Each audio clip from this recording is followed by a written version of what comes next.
Bonjour à tous et à toutes et bienvenue donc à la lecture de la parole de Dieu.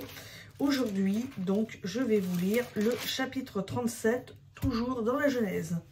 Histoire de Jacob et de sa famille. Joseph vendu par ses frères. Jacob habita dans le pays de Canaan où son père avait séjourné. Voici la postérité de Jacob. Joseph, âgé de 17 ans, faisait paître le petit bétail avec ses frères.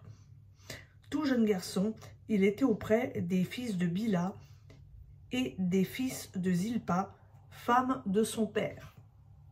Or Joseph rapportait à leur père leurs mauvais propos. Israël aimait Joseph plus que tous ses autres fils parce qu'il l'avait eu dans sa vieillesse. Il lui avait fait une tunique multicolore. Ses frères virent que leur père l'aimait plus que tous et ils le prirent en haine. Ils ne pouvaient lui parler avec amitié. Joseph fit un rêve et le rapporta à ses frères qui le haïrent encore davantage. Il leur dit « Écoutez donc ce rêve que j'ai fait. Nous nous trouvions au milieu des champs à lier des gerbes, et voilà que ma gerbe se dressa et se tint debout, et que vos gerbes l'entourèrent et se prosternèrent devant elle. » Ses frères lui dirent « Est-ce que tu prétends régner sur nous, à moins que tu ne prétendes être notre maître ?» Et ils le haïrent pardon, encore davantage, à cause de ses rêves et à cause de ses paroles. Il fit encore un autre rêve qu'il raconta à ses frères. Il dit « Voilà que j'ai fait encore un rêve. Le soleil, la lune et 11 étoiles se prosternèrent devant moi. » Il le raconta à son père et à ses frères. Son père le gronda et lui dit « Que signifie ce rêve que tu as fait? Prétends-tu que nous viendrons ta mère, tes frères et moi nous prosterner en terre devant toi ?» Ses frères éprouvèrent de la jalousie à son égard, mais son père garda le souvenir de cet incident. Les frères de Joseph s'en étaient allés pour faire paître le petit bétail de leur père à Sichem.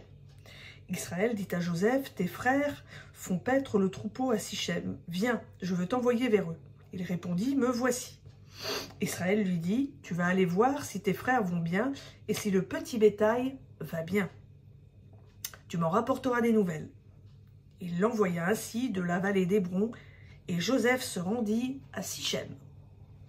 Un homme le trouva en train d'errer dans la campagne.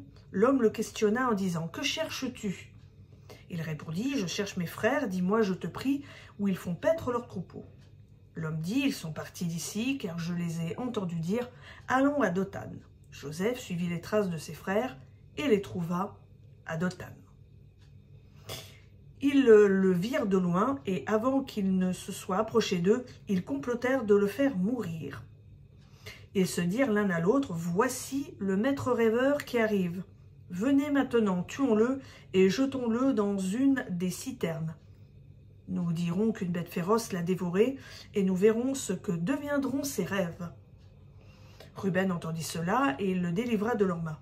Il dit « Ne nous en prenons pas à sa vie. » Ruben ajouta « Ne répandez pas de sang. Jetez-le dans cette citerne qui est dans le désert, et ne portez pas la main sur lui. » C'était pour le délivrer de leurs mains, afin de le ramener à son père. Lorsque Joseph fut arrivé auprès de ses frères, ils le dépouillèrent de sa tunique, la tunique bigarrée qu'il avait sur lui. Ils le prirent et le jetèrent dans la citerne. Cette citerne était vide, il n'y avait point d'eau. Ils s'assirent ensuite pour manger un morceau. Ayant levé les yeux, ils virent une caravane d'Ismaélites venant de Galaad. Leurs chameaux étaient chargés d'aromates, de baume et de ladanum qu'ils transportaient en Égypte. Alors Juda dit à ses frères « Quel intérêt avons-nous à tuer notre frère et à cacher son sang? Venez, vendons-le aux Ismaélites et ne mettons pas la main sur lui, car il est notre frère, notre chair. » Et ses frères l'écoutèrent. Puis au passage de trafiquants madianites, ils tirèrent Joseph et le firent remonter de la citerne. Ils vendirent Joseph pour 20 pièces d'argent aux Ismaélites qui l'emmenèrent en Égypte. Ruben revint à la citerne et voilà que Joseph n'y était plus. Il déchira ses vêtements, retourna vers ses frères et dit « L'enfant n'y est plus, et moi, où irai-je » Ils prirent alors la tunique de Joseph, égorgèrent un bouc et plongèrent la tunique dans le sang. Puis ils envoyèrent la tunique bigarrée à leur père en lui faisant dire « Nous avons trouvé ceci, reconnais donc si oui ou non c'est la tunique de ton fils. » Jacob la reconnut et dit « C'est la tunique de mon fils, une bête féroce l'a dévorée. » Joseph a été mis en pièces. Joseph déchira ses vêtements, mit un sac sur ses reins et porta le deuil de son fils pendant de longs jours. Tous ses fils et toutes ses filles se levèrent pour le consoler, mais il refusa toute consolation. Il disait, c'est dans le deuil que je descendrai vers mon fils au séjour des morts, et il pleurait son fils. Les Madianites vendirent Joseph en Égypte à Potiphar, chambellan du Pharaon, commandant des gardes.